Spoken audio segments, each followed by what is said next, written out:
Shocking developments from Capitol Hill will tell you what official decided to step down. Pope Francis continues his historic trip to America. We'll tell you what he had to say to Congress. And we'll look back on Hall of Fame careers as the baseball world mourns the loss of a legend. Will you need an umbrella this week or sunscreen? Fahima Pegmani will let us know.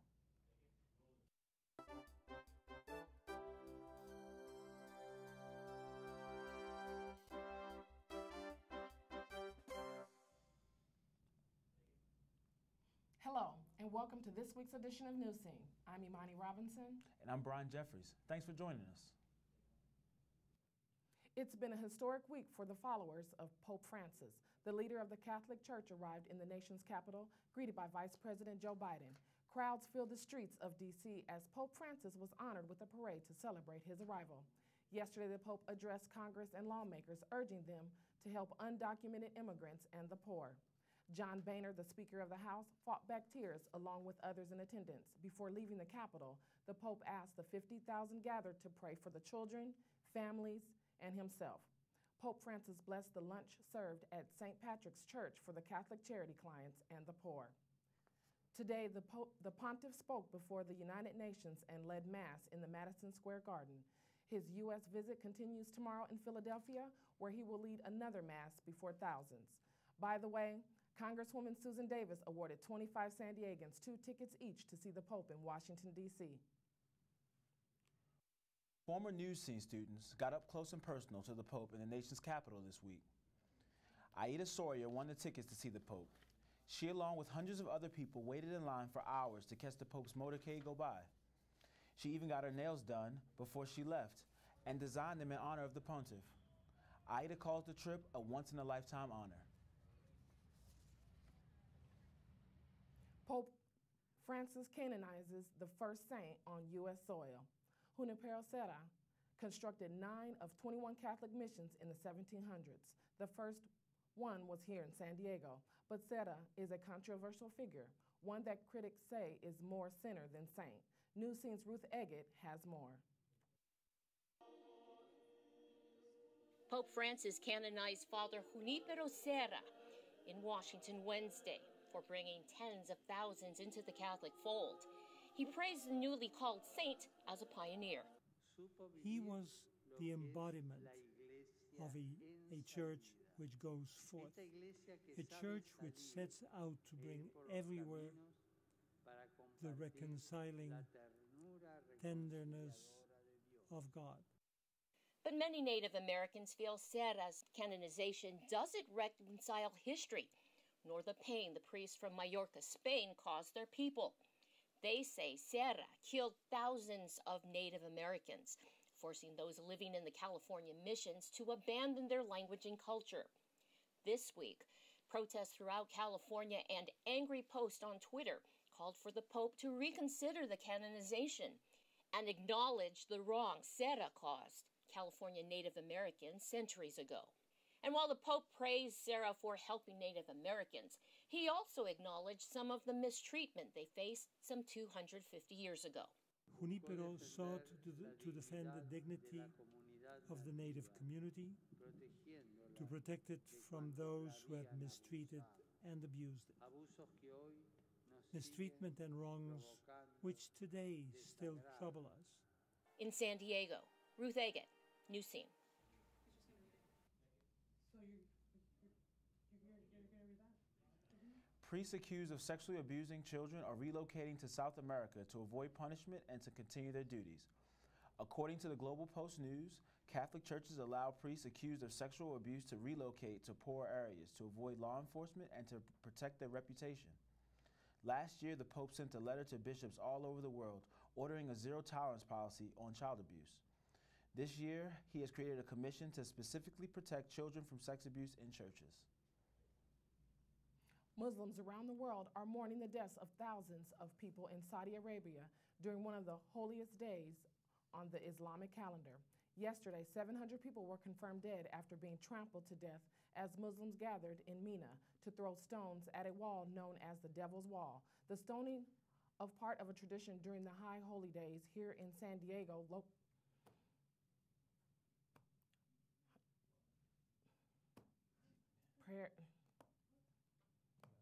It's a time when the faithful showing gratitude, and for the name literally means the celebration of sacrifice. Go. Coming up, we'll explain what could have parks, libraries, and Wall Street shut down. Excitement in the sports happened all over last week. We'll have a few highlights for you later. Stay tuned. For 40 cents, I got an egg. I got gum. I got a hairnet. A kazoo. A candy necklace. An orange. A Band-Aid. For 40 cents, I got one of these. I got a really great hat. I got half a song. Extra mayonnaise. A stamp. Helium. Some bling. Some fries. Balloon dog. Fabric softener. This much of a Shirley Temple. I got a mustache. An apple. Sprinkles. 15 minutes of parking and a ticket. Lipstick. 2 pills a day is what it takes to stay alive. If you're HIV positive, those pills cost about 40 cents a day. Why we have dead air? Why is no one talking? Lunch bag. Protesters 40 cents? gathered earlier this week outside the Seattle hotel where the Chinese president Xi Jinping is staying. They are disagreement with the Chinese human rights abuses. During a press conference held on Wednesday, a reporter from CNN asked about the legal situation of Sandy Famgilis. She is a U.S. citizen who was arrested on spying charges 6 months ago in China. This was his reaction.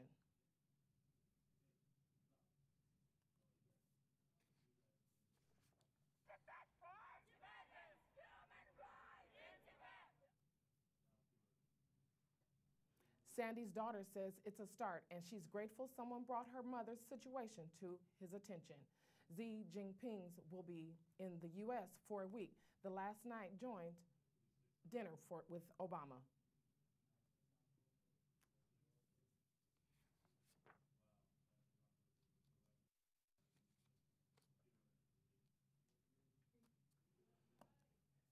A Houston woman is being held in a Chinese prison on espionage charges. Sandy Famgilis, president of the Shenzhen Sister Cities organization, has gained national attention. Gillis took several people on a business trip, but on their way out of China, Gillis never made it to the checkpoint. Gillis has planned the trip to organize an agreement to put commercial showrooms in a mall. The Chinese consulate responded in part saying China will deal with her case in accordance to their law and hope the U.S. can respect it. Donald Trump has officially cut the ties with Fox, stating that Fox is not treating him fairly. Trump is still in the lead for the GOP's presidential nomination, while other GOP candidates are trailing behind. Trump is not concerned about Carly Fiona as she blazes the media circuit. Ben Carson continues in second place in spite of his controversial remarks on a Muslim running for president. I don't know Carly. She seems very nice, and she's starting to do a little bit better. But honestly, she's not even close to us in the polls, not even close. Clinton is ahead of Trump by 3 points, and Farina with 1 point over, while Sanders and Biden trails way behind. Clinton seems unaffected by her controversial deleted emails uncovered by the FBI earlier this week. The Democrats have their first debate scheduled for October 13th in Nevada. The GOP is having their third debate in Colorado in October as well.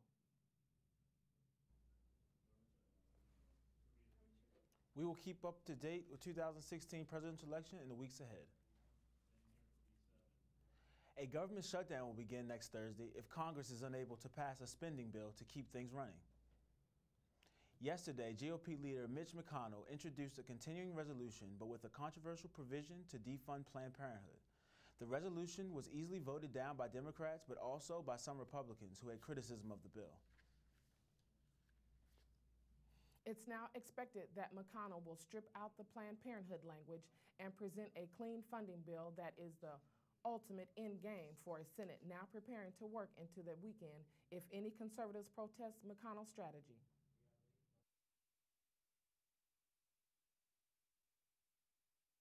By Pope Francis to Congress. Republican House Speaker John Boehner tells Congress he's stepping down. His abrupt decision comes after pressure from his own party over topics such as defunding Planned Parenthood. Boehner's original plan was to leave at the end of his second term.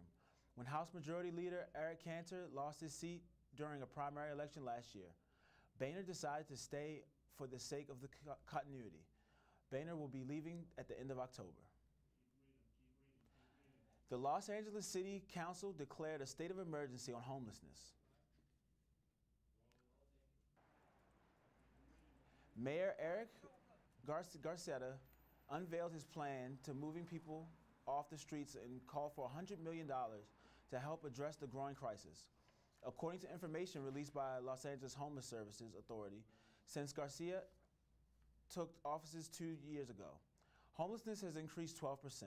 Los Angeles is one of the cities in the U.S. with more people living on the streets. There's an estimate of 25,000 people without a place they can call home.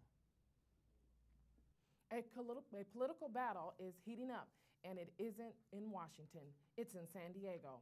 Termed-out Assemblywoman Toni Atkins has announced she will run for State Senator Marty Block's seat in the 39th District. The decision has caused conflict within the Democratic Party, where Atkins has seen a potential challenger to Mayor Faulkner, who currently runs unopposed.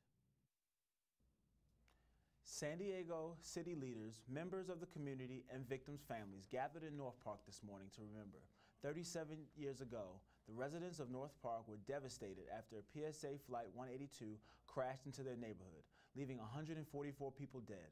Locals continue to push for the creation of a permanent memorial to honor those who died. Turing Pharmaceuticals has reversed course after raising the price of a drug from $13.50 to $750. When the company CEO, Martin Shkreli, was asked a few days ago if he would reconsider, he just said no. His excuse, Turing is a small company and not a profitable one. The drug Daraprim treats a parasitic infection which can be deadly for the immune suppressed, such as AIDS and cancer patients. By Tuesday evening, Shkreli had changed his tune.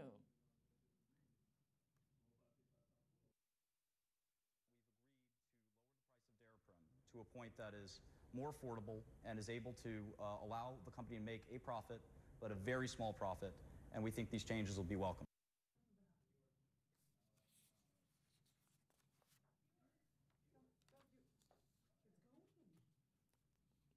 So questions that left just how affordable will the drug be? The multimillionaire is resigning from his job because of a scandal that broke out earlier this week. Martin Winterkorn resigned as chief executive of Volkswagen. Winterkorn, he takes full responsibility for irregularities that have been found in diesel engines. Winterkorn ran the company since 2007. Earlier this week, the company admitted some diesel cars in the U.S. were equipped with software built to full emission tests.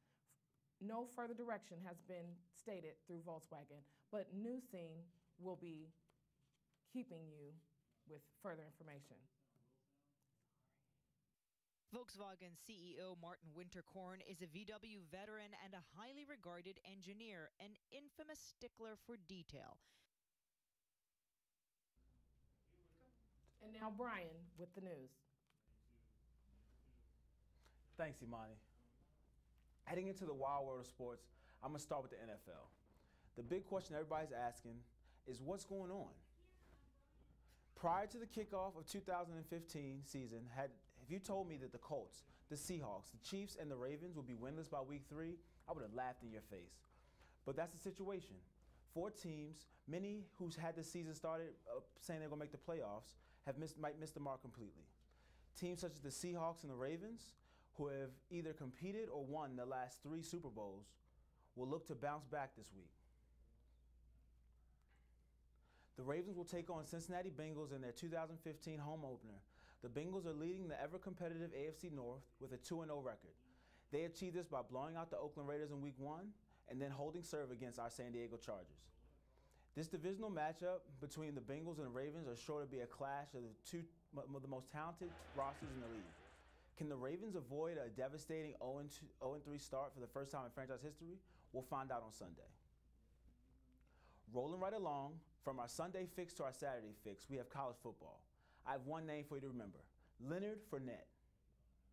The running back for LSU Tigers went for 169 yards and 2 touchdowns in the first half against the University of Auburn, a daunting SEC opponent. The true sophomore looked unstoppable against Auburn, finishing the game with 3 touchdowns and 1 big run after another. Fournette will be a Heisman Trophy candidate if he continues putting in performances like this one together this season. Now, before I'm through, I want to end with another name: Yogi Berra. It ain't over till it's over. Famous words from the legend himself. For Berra, his run is over. The baseball community, athletes, and Americans alike all lost someone very special earlier this week. Yogi Berra was a Hall of Fame baseball player, a coach, and a veteran in the United States Navy. He charged the beaches of Normandy on D-Day during World War II, and he is the only manager to coach 2 franchises to World Series victories. He did so with the Mets and the Yankees. President Barack Obama had this to say about the late Berra. Yogi Berra was an American original, a Hall of Famer, a humble veteran, a prolific jokester, and a jovial prophet. He epitomized what it meant to be a sportsman and a citizen with big heart, competitive spirit, and selfless desire to open baseball to everyone, no matter their background. With such kind words from our head of state, it is clear Berra will be missed by many. Berra died of natural causes. He is 90 years old. And now we'll go back to our anchor with Imani. Thank you, Brian, for the update. A City College professor is premiering his first documentary. We'll show you a clip after the break. On April 28, 2012, I'll be participating in the Walk to Cure Psoriasis in Santa Monica, California. Over 1 million Californians have psoriasis. As somebody who's lived with this disease for 9 years, 13 years. For 20 years, 33 years. 4 years. It has never been more important for me to find a cure. For all the embarrassing questions. For all the heartache, humiliation, pain.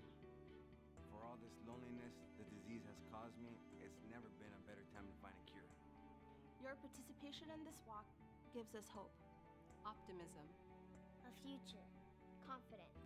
That we can find a cure. That we can find a cure. So please join us. Join us April 28th as we walk for a cure. For more information, visit psoriasis.org. See you there.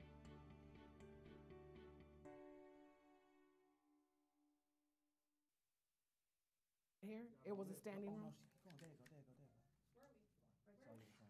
It was standing room only in La Jolla last night as one of our own City College professors set his tribute first documentary, Una Vez Más, One More Time, tells the story of Humberto Germilin's.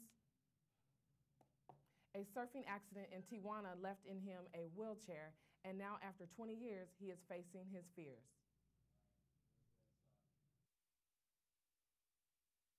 This documentary is a message of hope, a message of love, friendship, brotherhood, family, friends, and that was the whole idea behind this project. We wanted to bring a positive message to the community, to the world. The documentary will raise funds for the Germilin Foundation.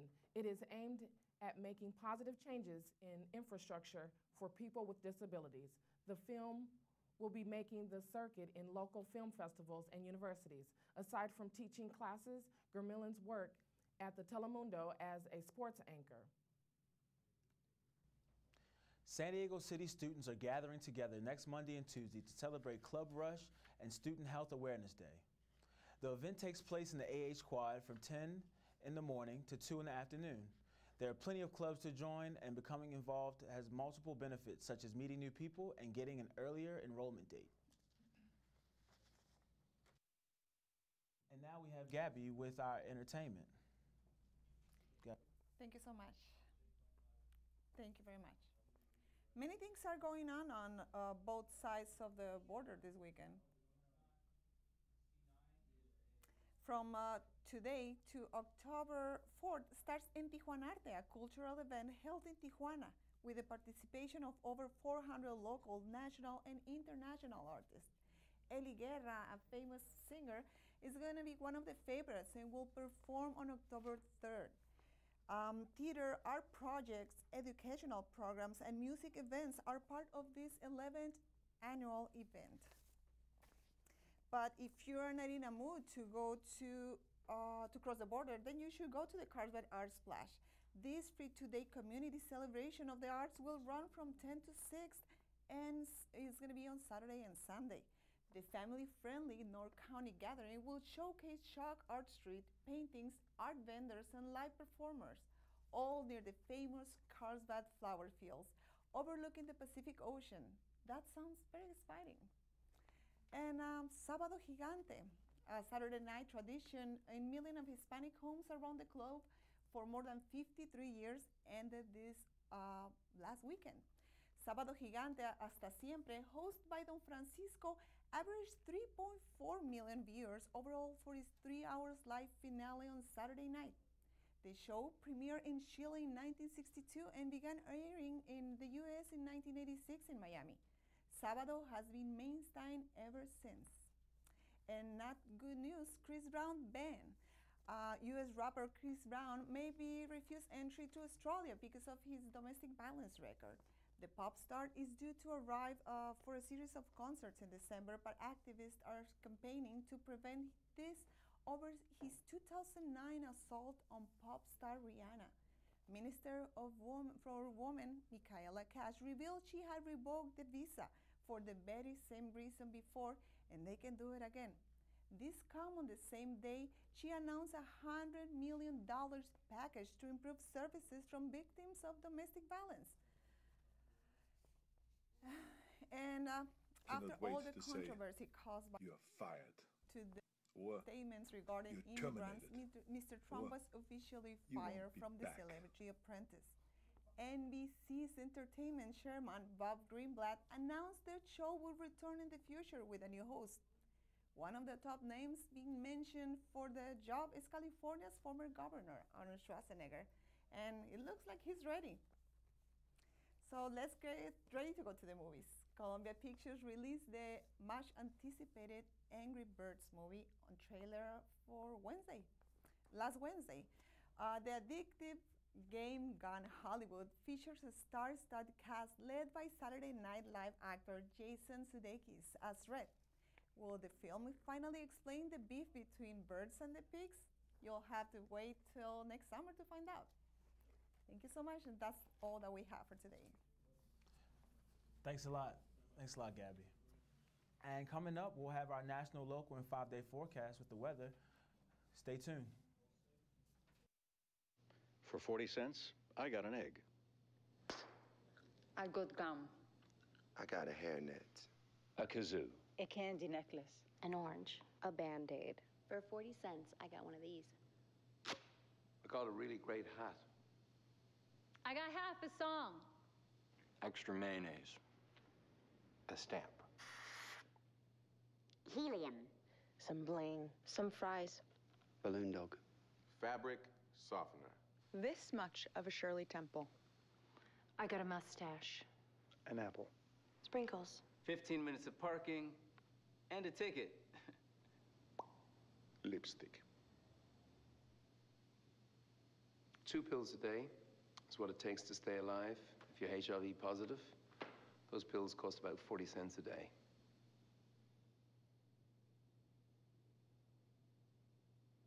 Lunch bag. Welcome back. Fahima Pegmani is here to tell us about what to expect this weekend. Fahima, what do you got for us?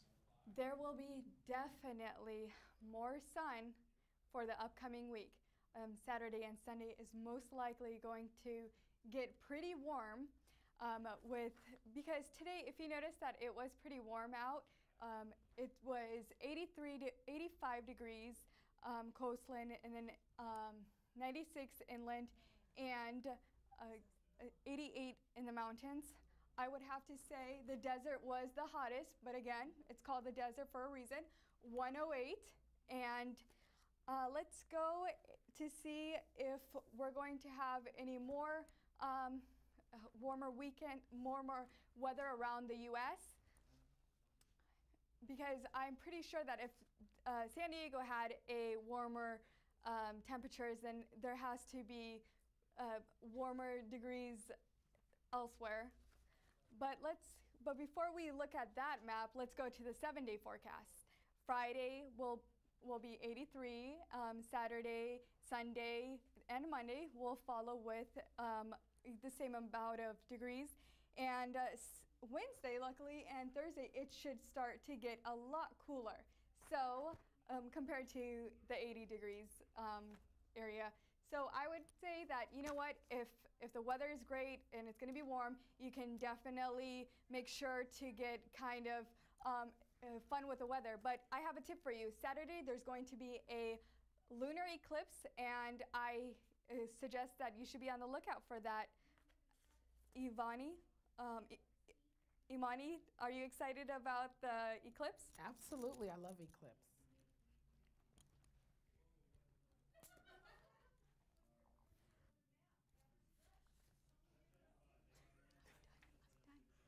I'm looking forward to an awesome weekend. So what are you doing this weekend, Brian?